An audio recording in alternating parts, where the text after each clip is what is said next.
নমস্কার, good afternoon students. তো দেখো, তোমাদের আজকের ক্লাসের টপিক কি রয়েছে? আমি স্ক্রিন শেয়ার করেছি, আশা করছি তোমরা দেখতে পাচ্ছ। লেখা রয়েছে floating, buoyancy and Archimedes principal, অর্থাৎ বাংলায় ভাসন, প্লবতা ও আর্কিমিডিসের নীতি। এইটা হচ্ছে, এই তিনটে হচ্ছে তোমাদের আজকের ক্লাসের টপিক। তো এটা সম্পর্কে আজকে আমি তোমাদেরকে পড়াবো, যা যা জানা দরকার।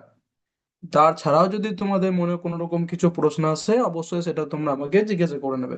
ঠিক আছে? ওকে। তাহলে ক্লাস শুরু করার আগে কি করব, এটা বুঝে গেলে আজকে আমাদের ক্লাসের টপিক ভাসন, প্লবতা ও আর্কিমিডিসের নীতি, floating, buoyancy and Archimedes principal. ঠিক আছে? এরপর আমরা কি করব, এরপর আমরা একটা উক্তি পড়ে নেব। ঠিক আছে? দেখবো উক্তিটি কার এবং উক্তিটি কি লেখা রয়েছে উক্তিটিতে, সেটা আমরা দেখব। দেখো, তোমরা আশা করছি আবার স্ক্রিন শেয়ারটা দেখতে পাচ্ছ। দেখো, এখানে একজনের ছবি রয়েছে, একজন মহান ব্যক্তি ছবি রয়েছে। তিনি হলেন স্বামী বিবেকানন্দ।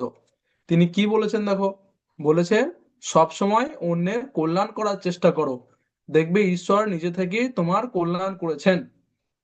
এটা তিনি বলেছেন। এবারে এই কথাটা তিনি কেন বলেছেন, এর পিছনে কি গভীর অর্থ রয়েছে, সেটা আমরা একটু জেনে নেব। ঠিক আছে? তাহলে চলো।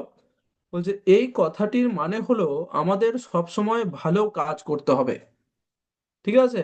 এবং অন্যদের সাহায্য করতে হবে। তাহলে এই যে তিনি উক্তিটি করেছেন, এই কথাটার মানে হলো বা অর্থ হলো আমাদেরকে ভালো কাজ করতে হবে এবং অন্যের সাহায্য করতে হবে। যখন আমরা কাউকে কষ্টে দেখে সাহায্য করি, কারো সঙ্গে ভালোভাবে কথা বলি বা কাউকে কিছু শেখাই, তখন আমরা ভালো মানুষ হয়ে উঠি। ঠিক আছে? যখন আমরা কাউকে দেখে কেউ কারো কষ্ট হচ্ছে, তখন তাকে সাহায্য করি বা কারোর সঙ্গে ভালোভাবে কথা বলি বা কাউকে কিছু শেখাই, তখন আমরা ভালো মানুষ হয়ে উঠি। ঈশ্বর খুশি হন যখন আমরা ভালো কাজ করি। তিনি সবসময় সরাসরি আমাদের সামনে এসে কিছু দেন না। ঠিক আছে? অর্থাৎ ভগবান বা ঈশ্বর, যিনি থাকুন না কেন, যিনি আছেন, তিনি সরাসরি আমাদের সামনে এসে কিছু দেন না, কিন্তু ভালো কাজের ফল ভালোভাবেই ফিরে আসে। ঠিক আছে? আরো বলছে, একটা উদাহরণ দিয়ে বলছে, যেমন আমরা যদি কাউকে সাহায্য করি, পরে যখন আমাদের সাহায্য দরকার হবে তখন কেউ না কেউ আমাদের পাশে দাঁড়াবে। তাহলে বলছে যখন আমরা কাউকে সাহায্য করব, তারপরে যখন আমাদের সাহায্যের দরকার হবে, আমার সাহায্যের দরকার হবে, তখন ভগবান বা ঈশ্বর কাউকে না কাউকে পাঠিয়ে দেবেন। উদাহরণ, একটা সুন্দর উদাহরণ দিয়েছে। বলছে রাহুল তার বন্ধুকে পড়া বুঝিয়ে দেয়। কিছুদিন পরে পরীক্ষার আগে রাহুল অসুস্থ হয়ে পড়ে। তখন সেই বন্ধু এসে রাহুলকে সাহায্য করে। বুঝতে পারলে? যে রাহুল তার বন্ধুকে পড়া বুঝিয়ে দেয় প্রত্যেকদিন। কিছুদিন পরে কি হলো, পরীক্ষার আগে রাহুল অসুস্থ হয়ে পড়লো। তখন কি হলো, তখন সেই বন্ধু এসে রাহুলকে সাহায্য করলো। এইভাবেই ভালো কাজ করলে ভালো ফল পাওয়া যায়। তাই আমাদের মনে রাখতে হবে কি না, ভালো কাজ করো, অন্যের উপকার করো, তাহলেই তোমার জীবনেও ভালো জিনিস আসবে। ঠিক আছে? তো বুঝতে পারলে এই উক্তিটি মানে কি? আশা করছি বুঝতে পেরেছো। যদি এটাতেও কোনো অসুবিধা থাকে, কিছু বুঝতে না পারো, ঠিক আছে, বা কোনো সমস্যা থাকে, অবশ্যই জিজ্ঞাসা করবে। এরপর আমরা কি করব, এরপর আমরা আমাদের যে মেন টপিক, সেটাতে চলে আসব। দেখো, এটাই দেখিয়েছিলাম তাই না তোমাদের আজকে main topic, floating, buoyancy and Archimedes principle, ভাষণ, প্লবতা ও আর্কিমিডিসের নীতি। দেখো, তাহলে ভাষণ, প্লবতা ও আর্কিমিডিসের নীতি সম্পর্কে, ঠিক আছে, জানতে গেলে আমাদেরকে প্রথমেই জানতে হবে কি, ভাষণ, বস্তুর ভাষণ কি, ফ্লোটিং বা বস্তুর ভাষণ কি। ঠিক আছে? তাহলে প্রথমে এটা জানবো, এটা আমাদের টপিক ছিল প্রথম, তাই না? Floating means an object stays on the surface of a liquid. ভাষণ বলতে বোঝায় কোনো বস্তু তরলের উপর ভেসে থাকা। একটু একটু ভালো করে বলি, ভাষণ বা ফ্লোটিং কি। বলছে যখন কোনো বস্তু জল বা অন্য কোনো তরলের উপর ভেসে থাকে, তখন তাকে বস্তুর ভাষণ বলে। তাই না? যখন কোনো একটা বস্তু, সেটা কাঠ হোক, ঠিক আছে, বা নৌকা হোক, বা একটা আহ শোলা হোক, শোল যেটাকে বলি আমরা, তো এগুলো যে কোনো কোনো বস্তু হোক, জল বা অন্য কোনো তরলের উপর ভেসে থাকে, তখন তাকে আমরা বলি সেটা হচ্ছে বস্তুর ভাসন। Floating means an object stays on the surface of a liquid. তরলের উপর ভেসে থাকা, সেটাকে সহজ ভাষায় ভাসন। বুঝতে পারলে? ওকে। এক্সাম্পল, উদাহরণ দেখো, কাঠের টুকরো জলে ভাসে, উড, কাঠের টুকরো জলে কিন্তু ভাসে। তাহলে এটা একটা ভাসনের উদাহরণ। 2 নম্বর বলছে, নৌকা নদীতে ভাসে, বোট, নৌকা নদীতে ভাসে, এটাও কিন্তু একটা ভাসনের উদাহরণ বা ফ্লোটিং এর এক্সাম্পল। 3 নম্বর হচ্ছে, বরফ জলে ভাসে, বরফ কিন্তু জলে ভাসে, ডুবে যায় না। ঠিক আছে, এক বালতি জলে 4-5টা বরফের কিউব ডুবিয়ে দেবে, দেখবে ভাসবে। তাই আইস বা বরফও কিন্তু জলে ভাসে। এগুলো প্রত্যেকটা হচ্ছে ভাসনের এক্সাম্পল বা উদাহরণ। ঠিক আছে, ওকে। এর সাথে আমি তোমাদের কিছু বলি ইম্পর্টেন্ট পয়েন্ট, যে কেন কিছু বস্তু ভাসে আর কিছু বস্তু ডুবে যায়। যেমন লোহা জলে ফেললে ডুবে যাবে, ইট জলে ফেললে ডুবে যাবে, কিন্তু কাঠ, কাঠ কিন্তু ভাসছে।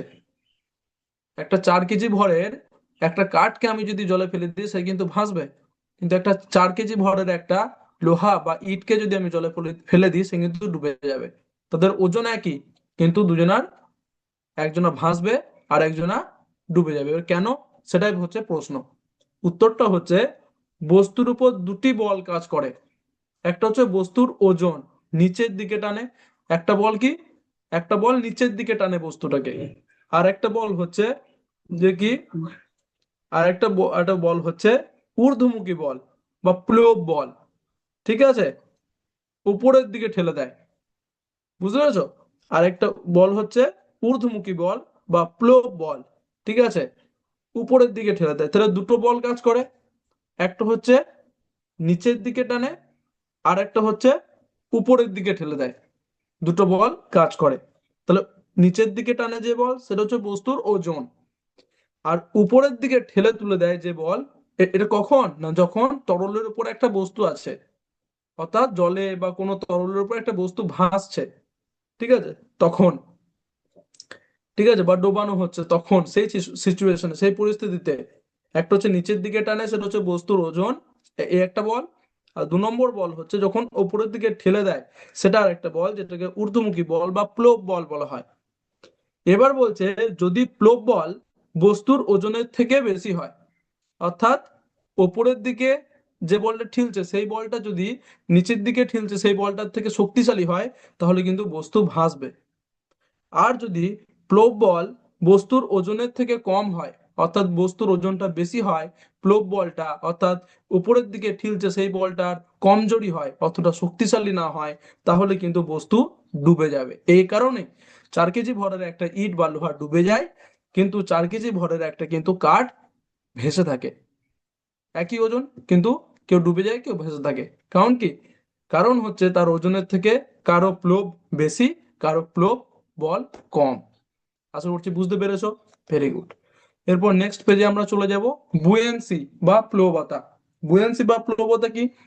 The upward force apply by liquid is called buoyancy. তরল যে উপরের দিকে ঠেলার বল দেয়, তাকে প্লবতা বলে। বুঝতে পারলে? তরল যে উপরের দিকে ঠেলার বল দেয়, তাকে প্লবতা বলে। এই যে একটা বলের নাম বললাম না, যে উপর দিকে ঠেলছে, প্লব বল, সেটাই বলছে প্লবতা। একটু ভালো করে বলি, কোনো তরলে ডুবানো বস্তুর পর তরল যে উপরের দিকে ঠেলার বল প্রয়োগ করে, তাকে প্লবতা বলে। ঠিক আছে, এটাই হচ্ছে এটা তরলের প্লবতা। দেখি, না কোনো একটা বস্তু ডোবানোর চেষ্টা করা হচ্ছে, কিন্তু তরলটা উপরের দিকে তাকে ঠেলছে, সেই ঠেলার বলটাকে বলছে প্লবতা। এবার বলছে, তোমরা একটা জানলে যে এই বুয়েন্ট ফোর্স, এটা হচ্ছে বুয়েন্সি প্লবতা, এটা হচ্ছে বুয়েন্ট ফোর্স প্লব বল। এই বুয়েন্ট ফোর্স বা প্লব বল কি না, প্লবতার ফলে যে বল সৃষ্টি হয় তাকেই প্লব বল বলে। ওই একই জিনিস, ঠিক আছে, একটাকে বলা হচ্ছে প্লবতা আর একটা হচ্ছে প্লব বল। ঠিক আছে, ওকে। তাহলে এরপর তাহলে এটা বুঝতে পারলে প্লবতা জিনিসটা কি এবং প্লব বল জিনিসটা কি। এরপর নেক্সট পেজে আমরা একটু দেখে নেব ডিপেন্ডস অন বুয়েন্সি, প্লবতা কিসের কিসের উপর নির্ভর করে। 1 নম্বর ডেনসিটি অফ লিকুইড, তরলের ঘনত্বের উপর। ঘন তরলে প্লব বল বেশি, অর্থাৎ প্লবতা বেশি। যেমন লবণ জলে, লবণ জল, ঠিক আছে, সেখানে কিন্তু ডিম ভাসে, এমনি জলে কিন্তু ডিম ডুবে যাবে, কিন্তু লবণ জল, সেই জলে কি হয়, ডিম কিন্তু ভাসে। কারণ কি, ডেনসিটি, তরলের ঘনত্বটা বেশি ওখানে। বুঝতে পারলে? ওকে। তারপর 2 নম্বর বলছে ভলিউম অফ অবজেক্ট, বস্তুর আয়তন। বেশি আয়তনের বস্তু বেশি তরল ছড়ায়, ঠিক আছে, আয়তনটা বড় হলে, মানে বস্তুটা বড় হলে আয়তনে, সেখানেও কিন্তু এটা প্লবতা নির্ভর করে। গ্র্যাভিটি, মাধ্যাকর্ষণ, মাধ্যাকর্ষণ তো তোমরা জানোই প্লবতা নির্ভর করবেই। ঠিক আছে, তাহলে আশা করছি বুঝতে পারলে প্লবতা কিসের কিসের উপর নির্ভর করে থাকে, ডিপেন্ডস অন বুয়েন্সি কিসের কিসের উপর। ওকে, গুড। তারপরে বলছে, এরপর চলে আসবো 3 নম্বর যেটা ছিল তোমাদের পয়েন্ট, আর্কিমিডিস প্রিন্সিপাল, আর্কিমিডিসের নীতি। আর্কিমিডিসের নীতি কি? when a body is immersed in a liquid it experiences an upward force equal to the weight of displaced liquid। অর্থাৎ কোন বস্তু তরলে ডুবালে সে যে পরিমাণ তরল ছড়ায় তার ওজনের সমান বল উপরের দিকে পায়। ঠিক আছে, তাহলে প্রথমে একটু আর্কিমিডিস সম্পর্কে বলি। আর্কিমিডিস কে ছিলেন? না, আর্কিমিডিস ছিলেন একজন গ্রিক বিজ্ঞানী, গ্রিক, গ্রিস দেশের বিজ্ঞানী। তিনি প্লবতা সম্পর্কে একটি গুরুত্বপূর্ণ নীতি আবিষ্কার করেন। না, নীতিটা কি? না, কোনো বস্তু, একটা বস্তু, ধরো একটা কাঠ, সম্পূর্ণ বা আংশিক ভাবে কোনো তরলে ডুবলে কাঠ কি হয়, আংশিক ভাবে ডুবে, কিছুটা ডুবে কিছুটা ভেসে থাকে। বস্তুটি যে পরিমাণ তরল স্থানচ্যুত করে, অর্থাৎ কিছুটা যে আংশিক ডুবলো কাঠটা, সেই যে জলটাকে সরিয়ে সে ডুবলো, জলটাকে সরালো তবে না সেই তার স্থান দখল করতে পারলো। ঠিক আছে, সেই যে তরলটাকে সরালো, স্থানচ্যুত বলা হচ্ছে একে। সেই তরলের ওজনে সেটাকে, সেই তরলটাকে যদি বের করে নি, কিভাবে বের করব? ধরো একদম কানায় কানায় একটা বালতিতে কি রেখেছো, জল রেখেছো, সে একটা আঙুল ডুবালেও পড়ে যাবে এরকম। সেখানে একটা কাঠ, ছোট কাঠের টুকরো ডুবালে, দিয়ে কি হলো, কিছুটা জল কিন্তু বাইরে পড়লো, সেই বাইরে যে কানায় কানায় কানায় রেখেছো কাঠ ডোবালি, সেটা তো জলটা পড়ে যাবে, তোমরা জানো। একদম চুয়ে চুয়ে রেখেছো, এই কারণে পড়ে গেল জলটা। সেই যে জলটাকে, সেই জলটাকে, যে জলটা বাইরে পড়লো সেই জলটাকে তুমি যদি মাপতে পারো কতটা জল পড়ে গেল, সেই জলটাই বলছে একটি ঊর্ধ্বমুখী বল, মানে ওই প্লব বল বস্তুটির উপর কাজ করে, ঠিক ততটা পরিমাণ প্লব বল বস্তুটির উপর প্রয়োগ করে। এটাই হচ্ছে আর্কিমিডিসের নীতি। আশা করছি বোঝাতে পেরেছি। ঠিক আছে, আরো সিমুলেশনের সাহায্যে আবার পরে ভালো করে বোঝাচ্ছি আমি। তারপরে বলছে, দেখো কি রয়েছে, অ্যাপ্লিকেশনস, প্রয়োগ। আর্কিমিডিসের নীতির ব্যবহার শিপস অ্যান্ড বোট, জাহাজ ও নৌকা চলাচল তৈরিতে, জাহাজ ও নৌকা তৈরিতে ব্যবহার করা হয় আর্কিমিডিসের নীতি। সাবমারিন, ঠিক আছে, সাবমেরিন চলাচলে। হাইড্রোমিটার, হাইড্রোমিটার দিয়ে তরলের ঘনত্ব মাপতে। তারপরে লাইফ বোট ও লাইফ জ্যাকেট তৈরিতে। ঠিক আছে, এগুলো ক্ষেত্রে কিন্তু আর্কিমিডিসের নীতির ব্যবহার করা হয়ে থাকে। এরপর আমরা কি দেখব? এরপর আমরা দেখব একটা সিমুলেশন, ছোট্ট একটা সিমুলেশন দেখব, যেখানে খুব সহজেই তোমাদেরকে আমি বোঝাবো যে কি কি হচ্ছে। দেখো, আশা করছি তোমরা এখানে আমার স্ক্রিনটা আবার দেখতে পাচ্ছ। এখানে কি রয়েছে, বাঁ দিকে এই যে আমি যেখানে তীর চিহ্নটা দেখাচ্ছি, এখানে যেটা রয়েছে এটা হচ্ছে একটা 4 কেজি ভরের, দেখো 4 কেজি লেখা আছে, এর ওজন 4 কেজি ভরের। এখানে চাপালে বুঝতে পারবে এর ওজন হচ্ছে 39.2 নিউটন। ঠিক আছে, মানে ওটা 4 কেজি, 4 কেজি ভরের একটা পাথর, পাথর। আর এখানে 4 কেজি ভরের একটা উড, মানে হচ্ছে কাঠ। আর এটা হচ্ছে জল। ঠিক আছে, কতটা জল আছে, 100 লিটার জল আছে। এরপর কি করব, এরপর এই কাঠটাকে একবার এখানে ছেড়ে দিলাম। দেখো, কাঠটা কিন্তু ভাসছে। কেন ভাসছে, এটা একটা প্রশ্ন আসবে এবার, যে এই কাঠটা কেন ভাসছে। আর এখানে দেখো, এ ছেড়ে দিলাম পাথরটাকে, 4 কেজি ভরের একটা পাথর, তাকে ছেড়ে দিলাম, সঙ্গে সঙ্গে ডুবে গেল একদম। কিন্তু এই কাঠটার ওজন 4 কেজি, ইটটারও ওজন 4 কেজি, কিন্তু কেন কাঠটা ডুবলো না আর কেন ইটটা ডুবে গেল, সেটা হচ্ছে একটা বড় প্রশ্ন।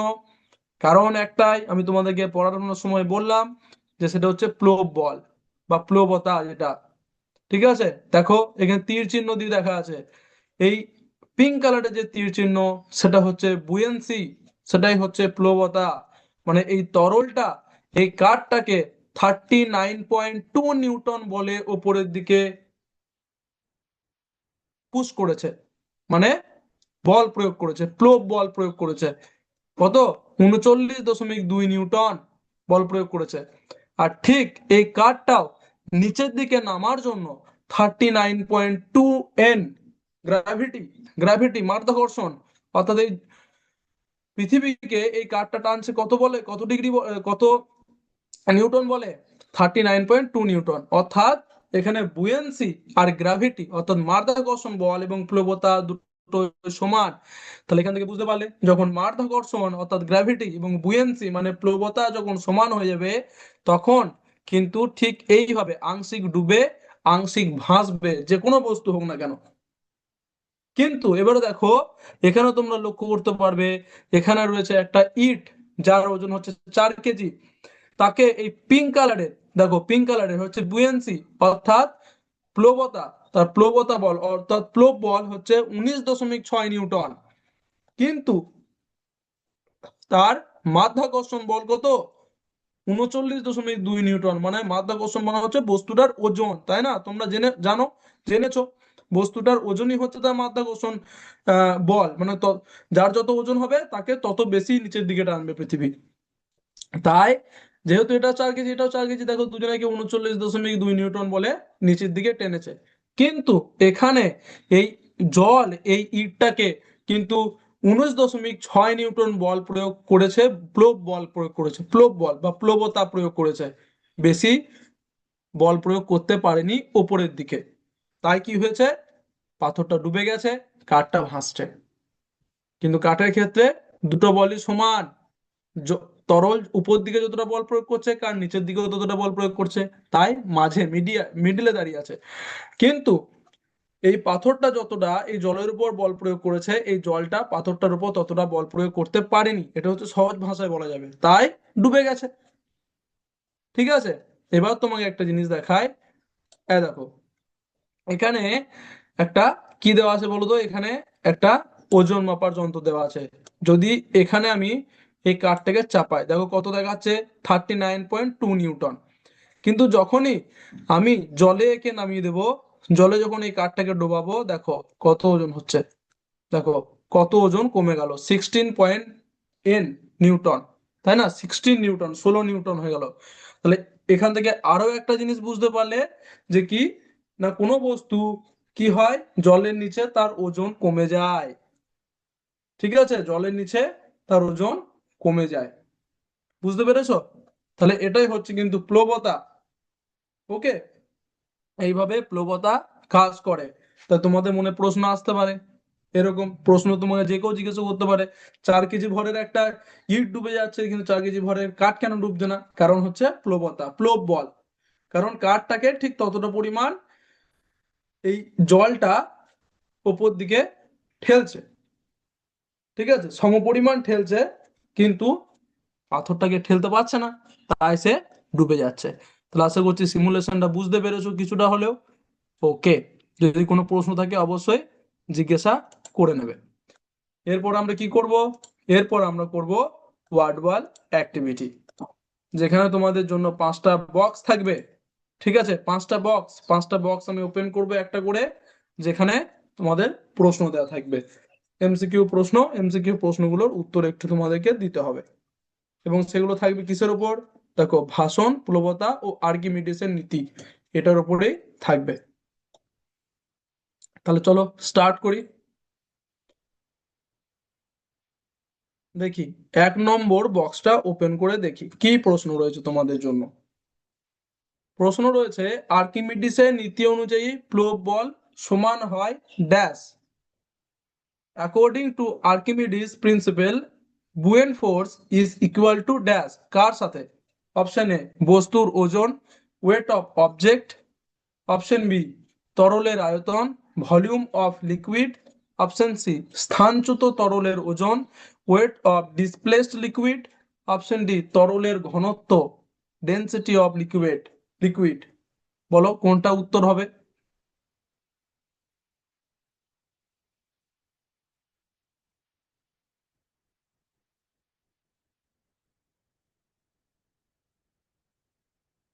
উত্তর হবে অপশন সি স্থানচ্যুত তরলের ওজন, ওয়েট অফ ডিসপ্লেসড লিকুইড। একদম ঠিক। তারপরে 2 নম্বর বক্স ওপেন করে দেখি কি রয়েছে প্রশ্ন তোমাদের জন্য। প্লোপ বল কোন দিকে কাজ করে? In which direction does buoyant force act? Option A নিচের দিকে, ডাউনওয়ার্ড, অপশন বি পাশে, সাইডওয়েজ, অপশন সি উপরের দিকে, আপওয়ার্ড, অপশন ডি সব দিকে, ইন অল ডিরেকশন। বলো তো কোন দিকে প্লোপ বল কাজ করে?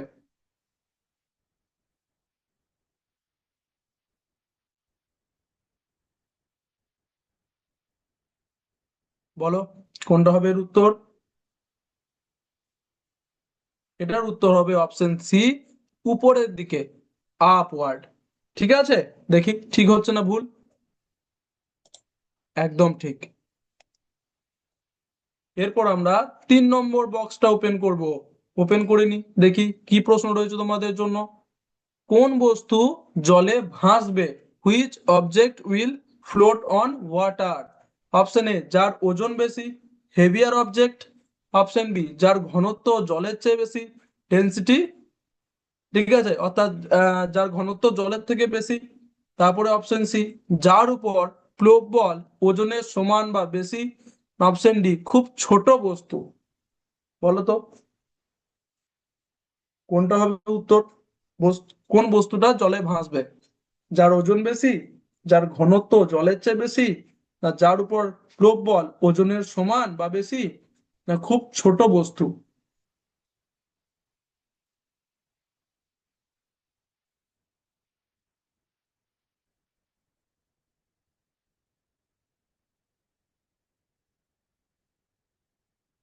উত্তর হবে অপশন সি যার উপর প্লোপ বল, অর্থাৎ প্লবতা যেটা ওজনের সমান বা বেশি। দেখি ঠিক হচ্ছে না ভুল। একদম ঠিক। 3 নম্বরটা হয়ে গেল। 4 নম্বর বক্সটা ওপেন করে দেখি কি প্রশ্ন রয়েছে।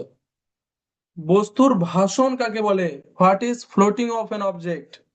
অপশন এ বস্তুর ডুবে যাওয়া, অপশন বি বস্তুর ভেঙে যাওয়া, অপশন সি তরলের উপর বস্তু ভেসে থাকা, না অপশন ডি বস্তুর ওজন বৃদ্ধি। বলো তো কোনটা হবে এর উত্তর? বস্তুর ভাসন তাহলে কাকে বলবো? বস্তুর ডুবে যাওয়াকে, বস্তুর ভেঙে যাওয়াকে, নাকি তরলের উপর বস্তুর ভেসে থাকাকে, নাকি বস্তুর ওজন বৃদ্ধি হওয়াকে? কাকে বলবো বস্তুর ভাসন? এটার উত্তর হবে অপশন সি তরলের উপর বস্তুর ভেসে থাকা, তাই না? Object staying on liquid surface. দেখি ঠিক না ভুল। একদম ঠিক। দেখি 5 নম্বর প্রশ্ন দেখি কি রয়েছে। 5 নম্বর প্রশ্ন রয়েছে প্লবতা, বুয়েন্সি কি? What is buoyancy? Option A নিচের দিকে টানার বল, উপরের দিকে ঠেলার বল, নাকি বস্তুর ওজন, না মাধ্যাকর্ষণ বল? বলো তো কোনটা হবে এর উত্তর? প্লবতা কি নিচের দিকে যেটা টানে যেটা বলটা, না উপরের দিকে ঠেলে সেই বলটা, না বস্তুর ওজনটা, নাকি মাধ্যাকর্ষণ বল?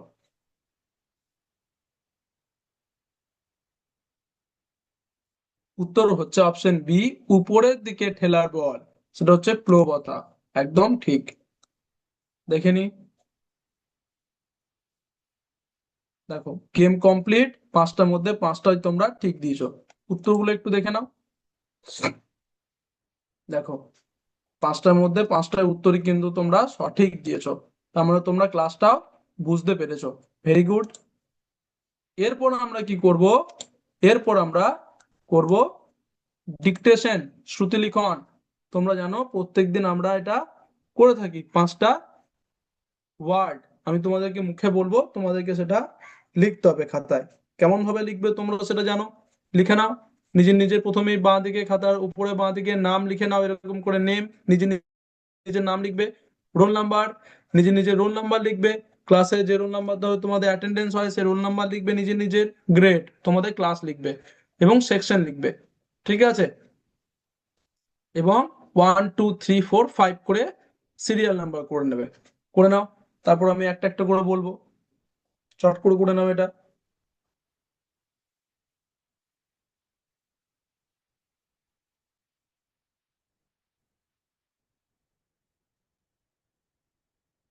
তো আশা করছি তোমাদের লেখা হয়ে গেছে। এরপর আমি বাংলাতেও বলবো, ইংরেজিতেও বলবো, ঠিক আছে? ওই একটারই অর্থ মানে, বাংলার মানে ইংরেজিতে, ইংরেজির মানে বাংলাটাই আমি বলবো। তো যার বাংলা, যারা লিখতে পারবে বাংলায়, পুরো বাংলায় লিখবে, ইংরেজিতে লেখার দরকার নেই সবকটাই। আর যারা ইংরেজিতে লিখতে পারবে তারা ইংরেজিতে লিখবে, বাংলায় লেখার দরকার নেই। তাহলে চলো 1 নম্বরটা লেখো। 1 নম্বর হচ্ছে ইংরেজিতে ফ্লোটিং, বাংলায় ভাসমান। ইংরেজিতে ফ্লোটিং, বাংলায় ভাসমান। ইংরেজিতে ফ্লোটিং, বাংলায় ভাসমান।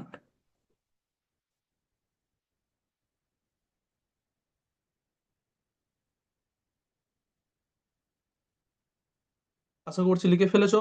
2 নম্বর লেখো ইংরেজিতে বুয়েন্সি, বাংলায় প্লবতা। ইংরেজিতে বুয়েন্সি, বাংলায় প্লবতা। ইংরেজিতে বুয়েন্সি, বাংলায় প্লবতা।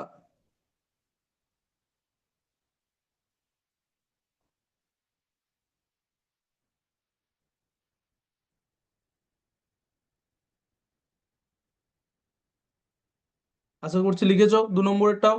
এরপর 3 নম্বরটা লেখো ইংরেজিতে লিকুইড, বাংলায় তরল। ইংরেজিতে লিকুইড, বাংলায় তরল। ইংরেজিতে লিকুইড, বাংলায় তরল।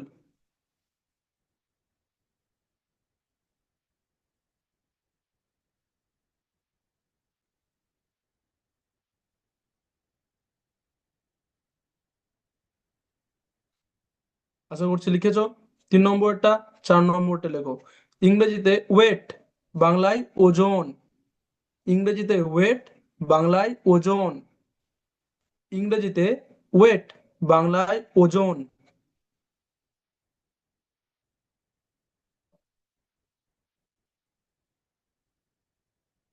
ওকে, 4 নম্বরটা হয়ে গেছে। এরপর 5 নম্বরটা লেখো। 5 নম্বরটা ইংরেজিতে হচ্ছে ফোর্স, বাংলায় বল। ইংরেজিতে ফোর্স, বাংলায় বল। ইংরেজিতে ফোর্স, বাংলায় বল।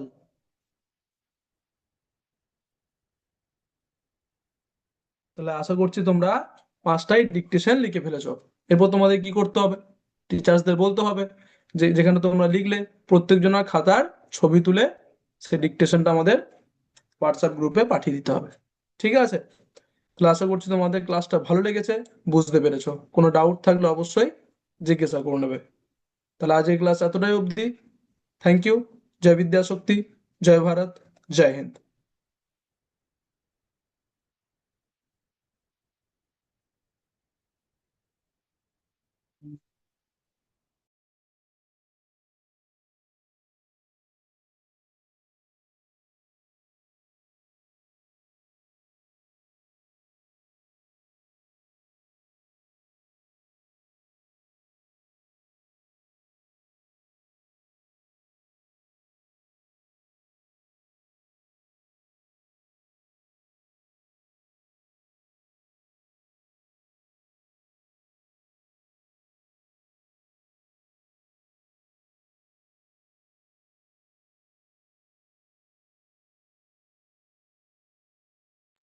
Ma'am, should I start the